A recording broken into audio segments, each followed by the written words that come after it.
Hello everyone, welcome to Lucky Education. और आज हम देखेंगे क्लास 12th की हिस्ट्री का मॉडल पेपर जो अभी राजस्थान बोर्ड ने रिलीज़ किया है। आरबीएसई ने रिलीज़ किया है क्लास 12th का हिस्ट्री का मॉडल पेपर। टोटल 3.25 घंटे का पेपर होगा और 80 मार्क्स का ये पेपर होने वाला है। तो कैसे कैसे मतलब इसमें से क्वेश्चन आ रहे हैं वो आप देखोगे। सबसे पहले हम देखेंगे एमसीक्यूज। लगभग आपके 18 एमसीक्यूज आएंगे बॉस। 18 बहुत आसान है, मतलब इनको सॉल्व करना बहुत ज़्यादा डिफिकल्ट नहीं है। हर चैप्टर के एमसीक्यू मैं अपलोड कर चुका हूँ, फिर भी आप उनको देख लेना, ठीक है। तो यहाँ पे एमसीक्यू दे रखें और मैं इनको एमसीक्यूज को पढ़ के बता दूंगा। आप जितने आते हैं उनको कमेंट करके बताना और पेपर देखते चलना। चाहो तो स्क्रीनशॉट ले सकते हो और सॉल्व भी कर सकते हो। जैसे पहला है कि हड़प्पन सिविलाइजेशन में कौन सी जगह पर प्लॉट फील्ड के जो है एविडेंस मिले, तो ये ऑप्शन है यहाँ पे आपके सामने। कौन सी डायनेस्टी के रूलर थे जिनके लिए हम टाइटल देवपुत्र यूज करते हैं। मेलुहा जो शब्द है ये किसके लिए इस्तेमाल किया गया है और मेलुहा का मतलब क्या है, राइट। और दसपुर जो है, दसपुर ये कौन से सिटी के लिए यूज किया गया है, एंशियंट सिटी के लिए। नेक्स्ट है आपका जॉन मार्शल ने मतलब John Marshall to whom did the John Marshall dedicate his important book on Sanchi पे जो इंपॉर्टेंट बुक है जॉन मार्शल ने किसको यहाँ पे डेडिकेट करी थी, किसको दी थी। और रिहेला है, ये बुक है रिहेला, तो ये किसने लिखी थी, कौन से ट्रैवलर ने लिखी थी, फॉरेन ट्रैवलर जो भारत में आए थे। तवरम जो है, ये तवरम किससे संबंधित मतलब आपका ग्रंथ है, ये ग्रंथ है साउथ इंडिया में, आपको बता दूं मैं ना, अलवार और नैनार जो है ना उनसे संबंधित तवरम, ओके। और उलट बंसी किससे संबंधित है, उलट बंसी ये भी आपको बताना है। और आर्कियोलॉजिस्ट हम्पी में हम्पी के बारे में मतलब बताने वाले आर्कियोलॉजिस्ट का नाम बताना है। कौन से आर्कियोलॉजिस्ट हैं जिन्होंने हम्पी के बारे में थोड़ा सा बताया था। विजयनगर एम्पायर कब इस्टेब्लिश हुआ था, है ना, ये भी बता देना किसने इस्टेब्लिश किया था। जिनसे कामिल जो है मुगल पीरियड में किसके लिए यूज किया गया, राइट, जिनसे कामिल, है ना। और फाइनेंशियल सिस्टम को देखने के लिए कौन जिम्मेदार हुआ करता था मुगल एम्पायर में, उसके बारे में बताना है बॉस आपको। और कौन सी रिपोर्ट थी भाई साहब जिसने ईस्ट इंडिया कंपनी के एडमिनिस्ट्रेशन और एक्टिविटीज़ के बारे में बताया। डामिनेक को किससे संबंधित है बॉस, ये भी आपको बताना है। और the glass of fruit will one day fall in our mouth, glass of fruit नहीं था यार, है ना, दिस ग्लास ऑफ फ्रूट नहीं, वो चेरी, ये cherry that will fall into our mouth है, ऐसे करके था ये ना, किसने कहा था ये आपको बताना है अवध के बारे में। और कौन से हिस्टोरियन थे जिन्होंने सांची को मतलब एक बोल दिया ये तो एक ट्री और स्नेक का सेंटर है, कि किसने बोला था, है ना। और ये भी आपको बताना है। नेक्स्ट है डायरेक्ट एक्शन डे जिन्ना ने किस डेट को डिक्लेयर किया था, राइट। और क्विट इंडिया मूवमेंट से मतलब where was an independent government not establish, हाँ, क्विट इंडिया मूवमेंट के दौरान किस जगह पर इंडिपेंडेंट गवर्नमेंट यहाँ पे इस्टेब्लिश नहीं हुई थी, ये आपको बताना है। तो ये टोटल 18 क्वेश्चन है, एमसीक्यू देखना है ना कितने आते हैं आपको और कितना और मेहनत करने की जरूरत है। फिर आपका यहाँ पे आ जाता है बॉस एमसीक्यूज और sorry fill in the blanks. तो कौन कौन से स्टेट्स के बारे में बुद्धिज्म और जैनिज्म में मतलब मेंशन किया गया है। और Kings were known by there maternal names, कौन से राजाओं को उनके मैटरनल नेम से जाना जाता था। बुद्धा के फेवरेट डिसिपल जिन्होंने बुद्धा को कन्विंस किया, है ना, for permission women to join the Sangha, मतलब कि महिलाओं को भी मतलब हम संघ में ज्वाइन करा सकते हैं। अल बरूनी ने अपनी किताबुल हिंद किस भाषा में लिखी। अबुल फजल ने आइन अकबरी को किस साल में मतलब कौन से साल में अकबर के कौन से रूलिंग टाइम में इसको कंप्लीट किया था। और परमानेंट सेटलमेंट को किस साल में लाया गया था। ये कुछ 6 फिल इन द ब्लैंक्स हैं। फिर वेरी शॉर्ट क्वेश्चन है, वाह व्हाट वाज फ्यांस क्या था हड़प्पन सिविलाइजेशन में। मनुस्मृति को कब कंपाइल किया गया था। और सिल्वर वीवर्स के बारे में कोई इंस्क्रिप्शन है तो उसके बारे में आपको बताना है। फ्रांकियोस बर्नियर भारत में कितने साल रहे भाई साहब, बहुत इंपॉर्टेंट।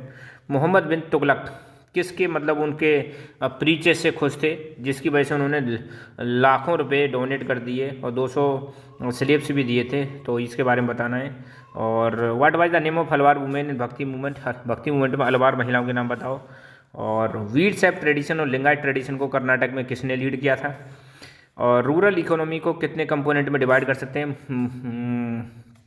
रूरल कम्युनिटी को मुगल एम्पायर में जो रूरल कम्युनिटी थी कितने भागों में डिवाइड कर सकते हैं। और कौन सी साल में डेक्कन राइट कमीशन ने अपनी रिपोर्ट प्रेजेंट की थी ब्रिटिश पार्लियामेंट के सामने। महात्मा गांधी ने दांडी मार्च कब स्टार्ट किया था बॉस। ऑब्जेक्टिव रेजोल्यूशन जो था उसको कब प्रेजेंट किया गया था, किसने प्रेजेंट किया था, है ना, ये आपको बताना है। ये हो गया आपके एक नंबर के करीब 11 क्वेश्चन हो गए, राइट। 2 नंबर के क्वेश्चन जिसको 5-6 लाइन में लिखना है आपको। पहला क्वेश्चन है 2 नंबर का कि पॉलिटिकल सेंटर कौन से थे मुगल एम्पायर के, ये बताने हैं बॉस। नेम द 6 सब कमिटीज़ मेंशन्ड बाय मेगास्थनीज, ये आपको बताना है। ईरोगोमी नहीं यार, ये शायद एक्जोगोमी है भाई साहब। क्या है? एक्जोगेमी। एक्जोगेमी सिस्टम किसे कहते हैं ये आपको बताना है। और बर्नियर के मुगल एम्पायर को लेकर क्या व्यूज थे, फिर ये इसके बारे में बताना है। और अमर नायक सिस्टम से आप क्या समझते हो, 2 नंबर में ही बताना है बस। और सभा मंडप विजयनगर एम्पायर के, इसके बताइए, मंडप के बारे में बताना है एक्चुअली। और prosperity of zamindar during Mughal period was due to vast personal lands evaluate. Mughal empire के टाइम पर आपको देखने को मिलेगा जमींदार जो थे बहुत प्रॉस्परस हो रहे थे। किस वजह से हो रहे थे? उनके पास बहुत सारी ज़मीन थी। तो इसको थोड़ा सा आपको इवेल्युएट करना है, इस पर तुमको बताना है कि हाँ कैसे वो मतलब ज़्यादा पावरफुल थे ज़मीन होने की वजह से, है ना, क्यों ज़्यादा वो फल फूल रहे थे। बुकानन का जो रोल था ईस्ट इंडिया कंपनी के एजेंट के रूप में, उसको बताइए। मतलब बुकानन कौन था, क्या था, इसके बारे में बताना है ना। ईस्ट इंडिया कंपनी से क्या कनेक्शन था, अवध को क्यों मर्ज करना चाहते थे, है ना। Why British were interested in merger of Awadh into British empire, थोड़ा सा इसके बारे में बताना है। और जयपाल सिंह के व्यू बताने हैं कॉन्स्टिट्यूएंट असेंबली में कि कैसे जयपाल सिंह ट्राइबल्स को प्रोटेक्ट करने की बात करते हैं। तो 13 क्वेश्चन हो गए बॉस आपके, 13 नहीं मतलब कुछ कितने क्वेश्चन है, 1 2 3 4 5 6 7 8 9 क्वेश्चन है भाई साहब, 2 नंबर के ना। फिर आपके 3 नंबर वाले क्वेश्चन है जिनको लगभग 10-12 लाइन में आपको आंसर करना है। 10-12 line, point to be noted, है ना। और मतलब एक फ्रंट पेज भर सकते हो आप। हड़प्पा का जो मतलब पहला क्वेश्चन है, करेक्टरिस्टिक्स ऑफ मोहनजोदारो, मोहनजोदारो के बारे में बताना है। मतलब हड़प्पन सिविलाइजेशन मोहनजोदारो है ना, उस शहर के बारे में आपको एक्सप्लेन करना है। क्या रीजन्स थे जिससे हड़प्पन सिविलाइजेशन खत्म हो जाती है, ये भी आप इसमें मेंशन कर सकते हो, पहला क्वेश्चन। और अलवार और नैनार मूवमेंट जो है उनके अंतर बताना है अलवार और नैनारों में, ठीक है।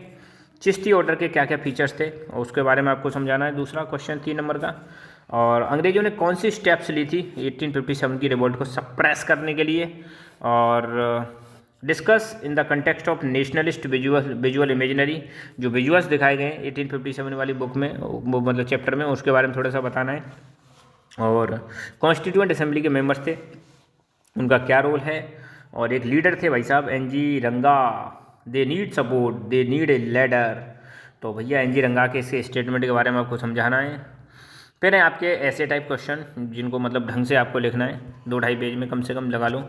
तो पहला, describe the features of Sanchi के स्तूप के फीचर के बारे में बताना है, स्ट्रक्चर को समझाना है भाई साहब ना, डायग्राम बना के। महायान बुद्धिज्म के बारे में थोड़ा सा आपको एक्सप्लेन करना है, इन दोनों में से कोई भी कर सकते हो। और describe the round table conferences, है ना, राउंड टेबल कॉन्फ्रेंस हुई थी ना 1930, 1931, 1932, 3 राउंड टेबल कॉन्फ्रेंस। या फिर महात्मा गांधी जी का कॉन्ट्रीब्यूशन इन फ्रीडम मूवमेंट, ये एक्सप्लेन करना है। फिर आपका मैप आएगा, बहुत सिंपल है भाई साहब, लोथल, कलिंग, सांची, कन्नौज, पूहर, या बॉम्बे, मसूलीपट्टनम, झांसी, कटक और मेरठ, इनके बारे में आपको बताना है। तो ये रहा भाई साहब आपका ज्योग्राफी का, सॉरी हिस्ट्री का पूरा की पूरा पेपर। अगेन एक चीज़ मैं आपको बता दूं, इसका जो ब्लूप्रिंट है ये वाला इंग्लिश वर्जन में बहुत जल्दी आपको अपलोड कर दूंगा, डोंट वरी, है ना, जिसमें इंग्लिश में आपको पता चल जाएगा किस किस चैप्टर में से कितने MCQ आएंगे। वैसे तो यहाँ लिखा हुआ है, पर अगर आपको दिक्कत है तो चिंता ना करें, ये भी आपको मिल जाएगा। So all the best, thank you.